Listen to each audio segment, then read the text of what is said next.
इस सीन में हम ली को देखते हैं जो कि चेन्नन को पकड़े होता है। चेन्नन बताता है मुझे आपको धमकाने के लिए बच्चे का इस्तेमाल नहीं करना चाहिए था, मैं गलत था, प्लीज मुझे पीटना बंद करो। हम लोग देखते हैं उसके पास ली खड़ा होता है जो कि इसे बहुत बुरी तरीके से मार रहा होता है। चेन्नन बताता है मैं सब बताता हूँ, मैं सब बताता हूँ। ली बताता है तुम्हें बंधन से मुक्त करना असंभव है, लेकिन मैं तुम्हारे लिए बिना दर्द दिए मौत दे सकता हूँ, या फिर मैं तुम्हारे लिए आशा की एक किरण छोड़ सकता हूँ, तुम्हारा इलाज कर सकता हूँ और फिर जारी रखता हूँ तुम्हें मारना और पीटना। ये तुम्हें कैसा लगा? चेन्नन पूछता ठीक है, तुम अपना क्वेश्चन पूछ सकते हो। ली पूछता है तुम्हारे पीछे बॉस कौन है? चेन्नन बताता है यह तियानरेन के सीईओ लियांग है। ली बताता है ओ तो यह वही कमीना है जिसने नशीली दवाओं की कीमत बढ़ा दी थी। कोई आश्चर्य की बात नहीं है, वह इतना निर्दयी क्यों है? लियांग के अलावा क्या और भी लोग शामिल हैं? चेन्नन बताता है वह इस मामले के लिए पूरी तरह से जिम्मेदार है और उसने इसे अच्छी तरह से छिपा कर रखा है। इस पर काम करने वाले अमेरिका के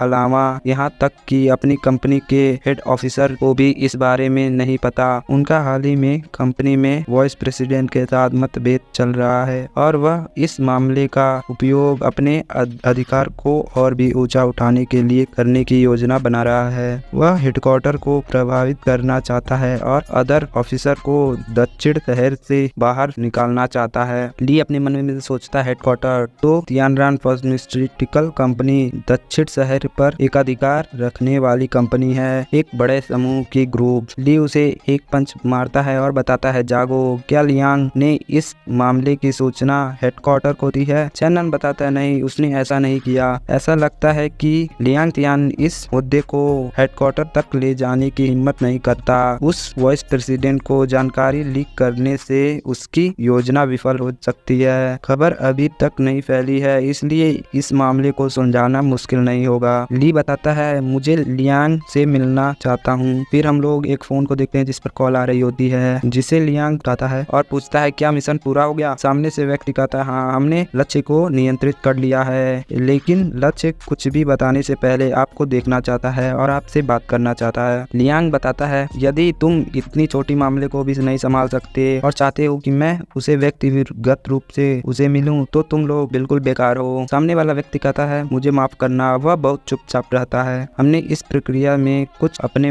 भाइयों को भी खो दिया है। लियांग बताता है और ठीक है, उसे गोदाम नंबर 78 पर लाओ, मैं जल्दी से वहाँ पर पहुँचूंगा और उसे मैं देखूंगा।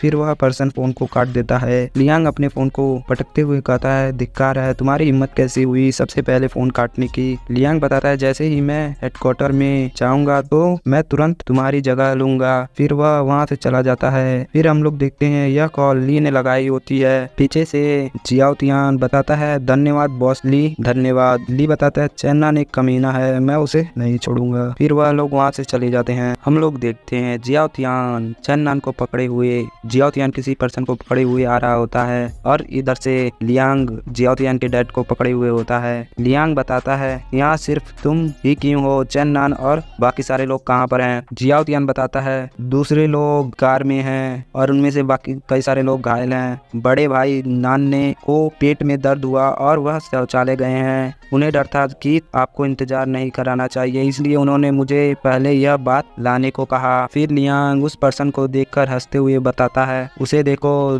तुम सबने उसे बहुत पीटा है, इतना पीटा है कि वह बात भी नहीं कर पा रहा है। बूढ़ा आदमी यहाँ है, बोलो और मैं उसे आजाद कर दूं। उसका डैड अंदर ही अंदर चिल्ला रहा होता है और बताता है मत बोलो, वह हम में से किसी को भी यहाँ से जीवित नहीं जाने देगा। उसका डैड थोड़ा थोड़ा चिल्ला रहा होता है तो लियांग बताता है कुत्ते तुम किस पर भौंक रहे हो, तुम जिद्दी बूढ़े आदमी। फिर वह उसके डैड को नीचे गिराता है और अपने पैरों से मारने लगता है, जिसे देख जियाओ तियान भी थोड़ा गुस्सा हो जाता है। लियांग बताता है तुमको किसकी तलाश है, उसे यहाँ लाओ। और हम लोग देखते हैं पीछे वह दो आदमी उसके डैड को पीट रहे होते हैं। तभी हम लोग देखते हैं खिड़की को तोड़कर एक पैर लियांग के सर पर आकर लगता है। फिर हमें पूरा इमेज दिखाया जाता है जिसमें ली उसके सर पर आकर एक पैर मारता है और उसे नीचे गिरा देता है। उसके दोनों आदमी जो उसके डैड को पकड़े हुए होते हैं वह भी हैरान हो जाते हैं। ली बताता है इस दीवार पर चढ़ना आसान नहीं था। फिर ली अपनी गन को लियांग के सर पर पॉइंट आउट करता है और कहता है हिलना मत। वह दोनों इंसान भी उसे देखकर डर जाते हैं और कहते बॉस। लियांग बताता है तुमने कैसे किया? चेन्नन कहाँ है? दत्तरी की, क्या चेन्नन ने मुझे धोखा दिया? और तुम्हारी हिम्मत कैसे हुई मुझे छूने की? ली बताता है तुम्हारे जैसे मूर्ख लोग कैसे तियानडान के प्रमुख बन गए? क्या आपने अपना सारा स्किल बेवकूफ बनने में लगा दिया? ली बताता और तुम्हारा लॉयल सबऑर्डिनेट वही है जिसके ऊपर पट्टियां बनी है। लियांग भी उसे देखकर हैरान हो जाता है और बताता है तुम छोटे बच्चे, यदि तुमने मुझे छुआ तो मैं उस जिद्दी बूढ़े आदमी को तुरंत मार डालूंगा। ली बताता है जो भी है उन लोगों को मारने के अलावा तुम्हें मारना ज़्यादा इफेक्टिव होगा। फिर हम लोग देखते हैं वह दोनों कहते हैं बॉस। जियाओ तियान कहता है बॉस ली प्लीज़ मत करो, मैं तुमसे हाथ जोड़कर प्रार्थना करता हूँ। उसका डैड पीछे से कहता है उसे मार दो। ली अपनी गन को फायर करने ही जा रहा होता है, तभी वह उसे ना मार के उसके दोनों आदमियों को मार देता है और कहता है तुम लोग कितने बेवकूफ़ हो। फिर जियाओ तियान अपने डैड को बचाने के लिए भाग उधर जाने लगता है। फिर ली अपनी गन से लियांग को भी मार देता है। जियाओ तियान और उसके डैड बताते हैं बॉस ली धन्यवाद। जियाओ तियान बताता है मुझे माफ करें। उसका डैड बताता है मेरे बेकार से बेटे के द्वारा की गई बेवकूफ़ी के लिए मुझे जिम्मेदार ना ठहराने के लिए धन्यवाद। मुझे पता है कि यह माफ़ी बेकार है लेकिन धन्यवाद। ली बताता है अंकल नान मैं आपको कुछ नहीं बोल रहा हूँ, आपने मुझे नुकसान नहीं पहुँचाया इसके लिए मैं आपको छोड़ रहा हूँ। उसका डैड बताता है लेकिन एक पिता के तौर पर उसे ना रोकने में मेरी गलती है, मैं भी दोषी हूँ। ली बताता है जियाओ तियान आपको बार बार माफ़ी मांगने की ज़रूरत नहीं है, बस इस विचार को छोड़ दो। तुम माफ़ी के लायक नहीं हो लेकिन मैं तुम्हें नुकसान नहीं पहुंचाऊंगा सिर्फ इसलिए क्योंकि अंकल नान के लिए। और आगे क्या होगा तुम लोग जानते हो। उसका डैड बताता है हम इस बारे में कुछ नहीं जानते, आप इस पर हम पर भरोसा कर सकते हैं। लेकिन बॉस ली हम यहाँ इस स्थिति को कैसे निपटा सकते हैं? ली बताता है उन सभी लोगों को एक जगह इकट्ठा करो, मैं कार को अंदर ला रहा हूँ। उसका डैड बताता है तुम क्या करने जा रहे हो? ली बताता है इसके अलावा हम क्या कर सकते हैं, जाहिर है कि यह सभी निशानों को हमें मिटाना होगा। फिर ली वहाँ से चला जाता है और वह जियाओ तियान और उसके डैड उन सभी बॉडीज को एक जगह इकट्ठा करने लगते हैं। जियाओ तियान बताता है पिताजी क्या बॉस ली इन शवों को जलाने की योजना बना रहे हैं? उसका डैड बताता है मुझे ऐसा लगता है इस तरह से हम सभी निशानों को मिटा सकते हैं आसानी से। जियाओ तियान का डैड चैन नान को उसे लग रहा होता है कि चैन नान भी मर गया इसलिए उसे वह उठा रहा होता है। तभी हम लोग देखते हैं चैन नान के हाथ में एक ब्लेड होती है जिससे वह जियाओ तियान के डैड पर अटैक कर देता है। जियाओ तियान का डैड उसे डॉच कर देता है